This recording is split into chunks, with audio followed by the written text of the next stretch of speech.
Hi everyone. Just one more quick short video from me. I kind of wanted to talk through the first problem on your homework assignment so that you had an idea of what I was asking for here. One quick thing first. So this is your homework for tonight, the 3-2 worksheet. You'll notice this equation has this weird 4 over here.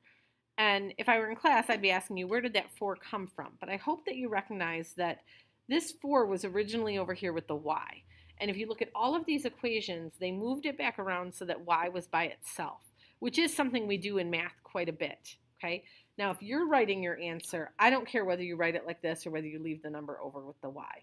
But I do want you to recognize that this equation really used to say this.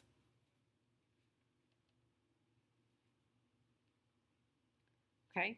So anything that needs to be with the x will be in parentheses with the x. Anything that's outside of those parentheses really belongs over here with the y. Okay, so the first question you're being asked here is, what is the parent function for this? Okay, and again, I would probably just kind of strip down what's missing here, or what numbers have been put in here, so that we really just have y equals x squared as our parent function. And then it wants us to write the rule.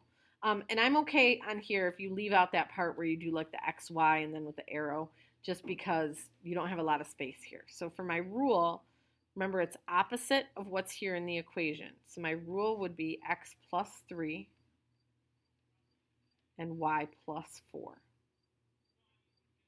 Okay, opposite of what you see here. This wants to know, where would the point 1, 1, which is on the original parent function, where would it move to under this translation? And I'm really just looking back at the rule for this, is that if I plugged in a 1 here and a 1 here, 1 plus 3 would give me 4, and 1 plus 4 would give me 5. So the point 1, 1 would move to 4, 5. Okay, description of what this is doing.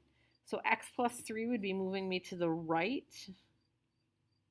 by 3, and then y plus 4 would be moving me up 4. Okay?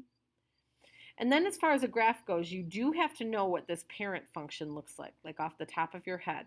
Parent function here is y equals x squared, which is a parabola, and I want to take my parabola and move it to the right 3 and up 4. So maybe here-ish, right 3, up 4. And then I'm just going to sketch a quick parabola.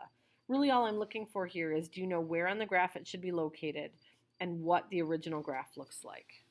Okay, so that's it. That's what you're doing for every single one of these, is you're figuring out the parent function, writing a rule, moving one point in particular, telling me what that rule is telling you to do. So for the description, you always want to be looking at the rule, not the equation, the rule.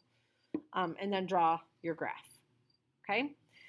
You do have a quiz on Monday. Your quiz looks very much like this sheet. It's formatted just like this. It will be a no calculator quiz. You do have to know what these look like off the top of your head. Okay? All right. Have a good weekend. Feel free to email me with any questions that you might have, but I'll be sure to answer questions on Monday.